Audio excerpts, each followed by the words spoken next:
Hello everyone, welcome to study with Gyan Prakash. देखिए friends, NTA के द्वारा यूजीसी नेट की परीक्षा दिसंबर 2022 सेशन के लिए आपकी फरवरी में आयोजित होने वाली है।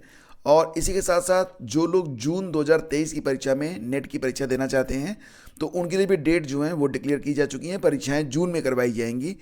तो फिलहाल अगर यहाँ पर हम बात करें तो जो ज़्यादा मेधावी छात्र होते हैं और कुछ निश्चित क्राइटेरिया को पूरा करते हैं उनको जेआरएफ मिलता है, यानी कि एक स्टाइपेंड है, स्कॉलरशिप है, जिसके द्वारा वो अपनी रिसर्च को कंप्लीट कर सकते हैं। तो रिसर्च में जो अमाउंट मिलता है जेआरएफ यानी कि जूनियर रिसर्च फेलोशिप जो उनको मिलता है, तो उसको बढ़ाने के बारे में 29 अगस्त को एक पत्र भेजा गया था। किसके पास ये पत्र गया था? यहाँ पर department of science and technology to Srivari Chandrasekhar ji को भेजा गया था। विषय था इसमें रिक्वेस्ट फॉर रिवाइज यानी कि hike fellowship for research scholars JRF SRF RAPDF young scientist ETC according to annual increment. इसमें जो मेन हाईलाइट थी वो ये बताया गया था कि क्योंकि महंगाई जो है वो लगातार बढ़ रही है, इसलिए हर 4 साल में एक बार कम से कम ये जो जेआरएफ की अमाउंट होती है उसको बढ़ाया जाना चाहिए।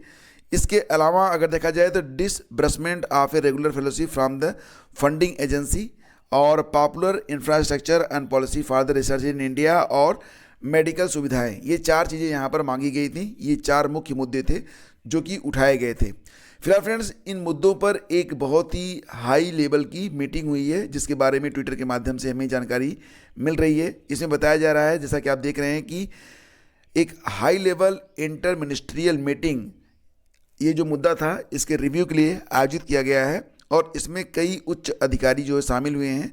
और उम्मीद करता हूं कि कुछ अच्छा ही रहे, यानी कि ये जो फेलोशिप है वो बढ़ाई भी जा सकती है। अभी फाइनल जो वर्डिक्ट है वो सामने नहीं आया है, लेकिन जो लोग जेआरएफ या एसआरएफ प्राप्त कर रहे हैं वो लोग उम्मीद रख सकते हैं कि आने वाले समय में उनका जो जेआरएफ का अमाउंट है वो बढ़ाया जा सकता है। फिलहाल जैसे कोई अपडेट आती है हम आपको सूचित करेंगे। आगे बढ़ें तो एक न्यूज़ और भी निकल के आ रही है।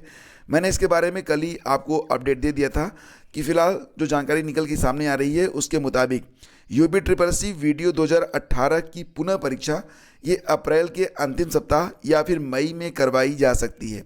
वैसे मई में, जैसा कि आप लोग जानते हैं कि 14 मई को यूपी पीसीएस 2023 की प्रारंभिक परीक्षा है, तो उसी के इर्द गिर्द ये परीक्षा भी आयोजित हो सकती है। तो यूपी ट्रिपल सी वीडियो 2018 री एग्ज़ाम डेट्स ये अप्रैल या मई है। और इसी के साथ साथ ये भी जानिए कि वीडियो 2023 के लिए जो विज्ञापन आएगा उसका सिलेबस 2018 के विज्ञापन से काफ़ी अलग रहेगा। हालांकि फ्रेंड्स, यहाँ पर एक बड़ा मुद्दा ये भी है कि पेट 2022 में बहुत सारे अभ्यर्थी ऐसे रहे जो कि 33 नंबर भी प्राप्त नहीं कर पाए हैं। इनकी संख्या लगभग 12.5 लाख के आसपास है। इसलिए अभ्यर्थी अब मांग कर रहे हैं एक कॉमन कट ऑफ की, जिस प्रकार से यूपीटीटी वगैरह में होता है कि 90 अंक या फिर नियमानुसार 82 अंक अगर वो प्राप्त कर लेते हैं तो इसके बाद क्या होता है कि वो फॉर्म भर सकते हैं। तो फॉर्म भरने के लिए वो लोग एक कॉमन कट ऑफ की मांग कर रहे हैं और जल्द ही अभ्यर्थी इसके बारे में कुछ ट्विटर पर अपना आंदोलन भी छेड़ने वाले हैं। इसके बारे में मैं आपको एक अलग वीडियो में जानकारी प्रदान कर दूंगा। फिलहाल फ्रेंड्स, एक खबर और भी है कि रेलवे आईआरएमएस भर्ती यूपीएससी सिविल सर्विसेज एग्जाम साथ करवाएगा। तो यहाँ पर कल एक ट्वीट आया था, आज़ादी का अमृत महोत्सव recruitment to Indian railway management service. तो यहाँ पर मुख्य रूप से बात ये कही जा रही थी कि पहले ये परीक्षा के बारे में कहा गया था कि ये परीक्षा अलग से होगी, लेकिन अब इस परीक्षा को जो है वो यूपीएससी सिविल सेवा प्रारंभिक परीक्षा के साथ ही ये परीक्षा भी करवाई जाएगी। और इसके बारे में कुछ आवश्यक चेंजेज आपको जल्द ही यूपीएससी के नोटिफिकेशन में देखने को मिलेंगे।